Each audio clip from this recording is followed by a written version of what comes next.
Nah, pemirsa Live Channel, sudah ada pertanyaan-pertanyaan yang sudah masuk ke media sosial Live Channel berkaitan dengan kasus bullying dan saya akan bacakan untuk Anda. Yang pertama, "Hi way out, aku merupakan anak kuliahan. Ayahku dipindahkan tugas ke luar kota sehingga aku dan keluargaku juga harus ikut dengan ayahku. Karena itu aku juga harus pindah ke kampus yang baru. Sehingga aku di kampus tidak memiliki banyak teman. Dari awal aku masuk, teman-teman sekelasku sudah bersikap sinis terhadapku. Karena aku dari awal sudah tidak disambut dengan baik, aku pun akhirnya tidak punya teman. Setiap pulang, aku juga tidak pernah nongkrong dan langsung pulang. Di kampusku ada satu circle yang sangat benci kepadaku. Aku tidak tahu apa alasannya. Sampai pada satu ketika, aku dituduh mengambil barang temanku dan dibully habis-habisan. Mereka memfitnahku sampai memukuliku. Setiap kali aku masuk kelas, aku menjadi takut, trauma, dan dituduh sebagai pencuri. Padahal aku tidak pernah melakukannya. Bagaimana cara untuk bisa bangkit lagi? Dan apakah ketika aku melukai diriku, bahkan sampai melakukan percobaan untuk mengakhiri hidup, aku berdosa, Pastor?" Nah, ketika kamu dalam kondisi itu, kondisi ini memang tidaklah mudah. Yang pertama yang saya sarankan butuh mediator. Jadi pastikan cari orang yang bijaksana, orang yang bisa dipercaya untuk memediasi. Kenapa? Karena tindakan mereka sudah sampai pada tindakan fisik. Jadi pastikan kau mencari orang yang bisa menjadi mediator untuk memediasi kalian supaya ada solusi yang terbaik yang bisa diambil. Yang kedua, ketika kita disakiti, pastikan sekali lagi seperti yang saya bilang di bagian awal, kita tetap menjaga hati kita tetap kuat. Di dalam Alkitab berkali-kali Tuhan berkata, kuatkanlah dan teguhkanlah hatimu, kuatkanlah dan teguhkanlah hatimu. Artinya begini, dalam kehidupan setiap kita masalah, tantangan, persoalan, tindakan orang lain yang buruk bisa datang kapan saja. Tapi selama kita menguatkan hati kita, maka akhirnya kita tidak akan dirusakkan olehnya. Jadi pastikan kau menyadari bahwa ada Tuhan yang besar di dalammu, oleh sebab itu kau punya kekuatan untuk menghadapi setiap tindakan buruk itu. Yang kedua, bijaksanalah. Jangan mengakhiri hidupmu karena hidupmu sangat-sangat berharga. Tuhan punya tujuan yang besar dalam hidupmu. Pastikan kau mengingat akan rancangan Tuhan masa depan yang indah yang sudah Tuhan siapkan buat hidupmu. Gitu kira-kira. Yang kedua, "Halo way out, aku adalah korban bullying yang terjadi di lingkungan kerja. Karena aku membela teman yang juga menjadi korban bullying. Sejak kecil aku sering merasa nyaman berada di keramaian. Ketika di sekolah, aku sering bertengkar dengan temanku karena diperlakukan dengan tidak baik sehingga aku melawan. Seiring berjalannya waktu, aku masuk di lingkungan pekerjaan dan hal itu terjadi kembali. Ketika aku membantu teman yang menjadi korban bullying, semua berbalik kepadaku dan akhirnya aku juga menjadi korban mereka berikutnya. Di saat itu aku marah dengan diriku, aku tidak berani mengatakan kebenaran dan membuat aku menjadi depresi dan akhirnya aku keluar dari kantor tersebut.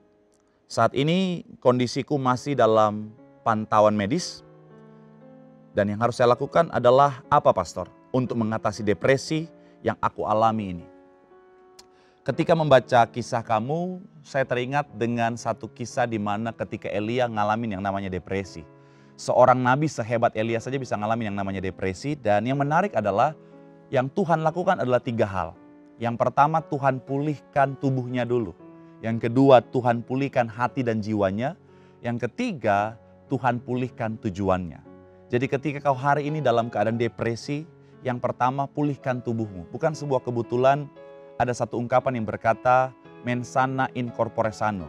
Di dalam tubuh yang kuat atau tubuh yang sehat, terdapat jiwa yang kuat.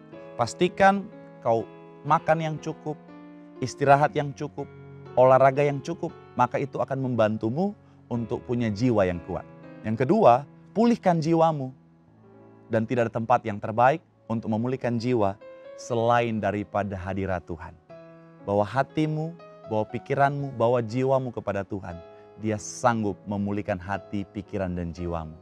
Dan yang terakhir, yang ketiga, pulihkan tujuanmu. Kau diciptakan Tuhan bukan untuk berhenti sampai di kondisimu hari ini. Tetapi ada rancangan Tuhan yang luar biasa. Yeremia 29:11 bilang apa? Aku mengetahui rancangan-rancangan apa yang ada padaku. Yaitu apa? Hari depan yang penuh dengan harapan. Kembali kepada tujuanmu, Tuhan punya visi yang besar untuk masa depanmu. Capailah itu, raihlah itu, supaya melalui pencapaianmu, nama Tuhan dipermuliakan. Yang ketiga, highway out. Di usia 17 tahun, aku mengalami masa-masa tergelap dalam hidupku. Di sekolah, aku menjadi sasaran bullying karena caraku berbicara yang dianggap aneh dan penampilanku yang sederhana. Teman-temanku menjauhiku, bahkan menjadikanku bahan lelucon di media sosial. Setiap hari hinaan itu semakin menusuk hati. Aku merasa tidak ada gunanya untuk hidup. Aku mulai berpikir bahwa mungkin semua orang akan lebih bahagia jika aku tidak ada. Di malam yang gelap, aku berdiri sendiri di balkon kamarku, siap untuk mengakhiri segalanya. Tetapi di saat itu, suara ibuku terlintas di pikiranku. Maria, apapun yang terjadi, Tuhan selalu bersamamu. Aku jatuh berlutut, menangis, dan untuk pertama kalinya aku memohon kepada Tuhan. Jika Engkau sungguh ada, tolonglah aku. Sekarang aku bertahan hidup sebagai bukti kasih Tuhan yang mampu memulihkan hati yang terluka. Aku belajar bahwa meskipun dunia mungkin tidak memahamiku, Tuhan selalu melihatku sebagai ciptaannya yang indah dan berharga. Namun meskipun begitu, saya masih sangat benci dengan orang yang sudah menyakiti hati saya, Pastor. Bagaimana saya dapat mengampuni mereka yang sudah menyakiti hati saya, sesuai dengan apa yang Tuhan ajarkan. Saya harus mengucapkan selamat karena kamu sudah melewati proses yang tidak mudah. Kamu sudah boleh bangkit dari keadaan yang berat dalam hidupmu. Dan jika pertanyaannya adalah bagaimana supaya saya bisa mengampuni orang yang sudah menyakiti kita? Yang pertama, sadari kasih Tuhan sudah begitu besar bagi setiap kita. Kita saja yang tidak layak diampuni, Tuhan mampu ampuni dengan kasih-Nya yang besar. Siapa kita sehingga kita tidak mengampuni orang lain? Jadi pastikan sadari kasih Tuhan sudah begitu besar dan ampunilah orang yang sudah bersalah kepada kita. Dan yang kedua, sadarilah bahwa kita layak untuk bahagia. Ketika kita menyimpan kebencian, kepahitan, percayalah kita sementara diikat olehnya. Ketika kita menyimpan kebencian, kepahitan, kitalah yang paling dirugikan. Ada banyak orang berpikir bahwa kalau aku mengampuni, rugi dong saya Pak Pendeta. Orang itu udah jahat sama saya, orang itu udah segitu keterlaluannya sama saya. Kalau saya mengampuni dia, rugi saya. No, justru ketika kau menyimpan kebencian, kepahitan, kaulah pribadi yang paling dirugikan. Tetapi ketika kau melepaskan pengampunan, kau akhirnya akan merasakan hidup dalam kelegaan.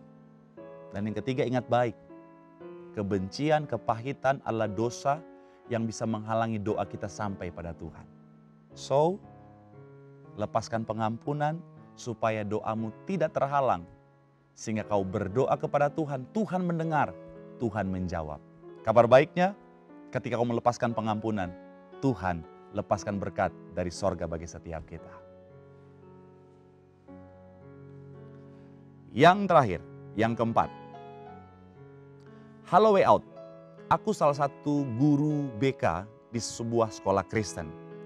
Sekarang ini semakin banyak korban bullying ataupun pelaku pembulian dari usia-usia pelajar. Yang dimana ketika mereka saling sindir atau menghina, membuat mereka saling lapor satu dengan yang lain. Ketika dijelaskan kepada orang tua dari kedua belah pihak, orang tua mereka malah saling tidak terima dan malah menjadi pertengkaran antara orang tua dan guru. Saya merasa prihatin dengan sikap orang tua mereka. Sebagai guru, saya justru khawatir dengan kondisi moral-moral dari anak-anak zaman sekarang.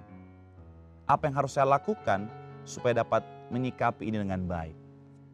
Nah, memang sebagai anak Tuhan, sebagai manusia, kita tidak bisa merubah orang lain. Yang pertama yang bisa kita lakukan adalah berdoa bagi mereka. Biar Tuhan yang mengubahkan, biar Tuhan yang menjamah. Dan yang kedua, tugas kita adalah mengingatkan mereka. Lakukan yang menjadi bagian kita. Ingatkan mereka terus-menerus. Sisanya biar Roh Kudus yang bekerja.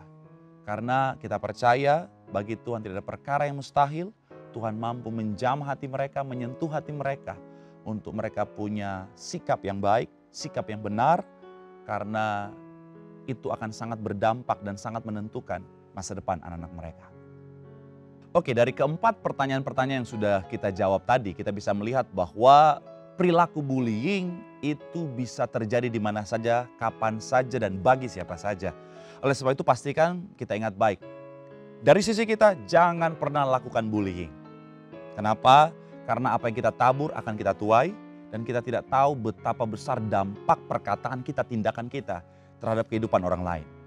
Kemudian, ketika kita yang menjadi korban bullying, pastikan untuk kita menyikapi dengan bijaksana, pastikan untuk kita tetap menguatkan hati kita. Karena tindakan orang lain tidak menentukan kehidupan kita. Hidup kita, masa depan kita ditentukan oleh apa yang firman Tuhan sampaikan bagi setiap kita. Itu yang kita pegang, itu yang kita jadikan dasar kita untuk melangkah. Karena apa yang kita percaya, apa yang kita imani, itu akan jadi bagian setiap kita. Karena sekali lagi, bullying bisa terjadi kapan saja, di mana saja, bagi siapa saja. Sedikit kesaksian saudara, bahkan saya pun sebagai seorang hamba Tuhan, ketika saya memulai awal pelayanan saya sebagai seorang pendeta, saya pun pernah ngalamin di mana saya dibully. Oleh siapa? Oleh senior saya. Orang yang sebenarnya harusnya membimbing saya, menguatkan saya, memotivasi saya, malah membuli saya dengan kalimat-kalimat yang kalau tidak disikapi dengan benar, itu bisa menyakitkan. Kalimatnya apa? Apa tuh si Marcel? Anak kemarin sore. Gara-gara kejadian itu saya sampai telepon mami saya bilang, "Mami, Marcel lahir sore-sore kah?" Mami saya bilang, "Bukan, kamu lahir subuh-subuh." Jadi saya ingin berkata kepada orang itu, "Hei, saya bukan anak kemarin sore, saya anak subuh." Tapi bullying itu tidak akhirnya membuat saya patah semangat. Bullying itu tidak akhirnya membuat saya ingin menyerah. Tapi justru memotivasi saya untuk semakin lebih luar biasa lagi dalam melayani Tuhan. Dan akhirnya puji Tuhan, dampak yang saya rasakan begitu luar biasa. Oleh sebab itu, yuk mari pastikan kita punya hati yang kuat dan kita punya pikiran yang bijaksana untuk menyikapi setiap tindakan dan perkataan orang lain. Kita nggak bisa kontrol apa yang datang kepada kita, tapi kita bisa kontrol apa yang masuk dan tersimpan dalam hati dan pikiran setiap kita. So, bijaksanalah. Jika ada pemirsa yang ingin membagikan kesaksian dan menjadi narasumber kami, bisa menghubungi media sosial Live Channel di bawah ini. Dan sampai jumpa di episode selanjutnya. Tuhan Yesus memberkati.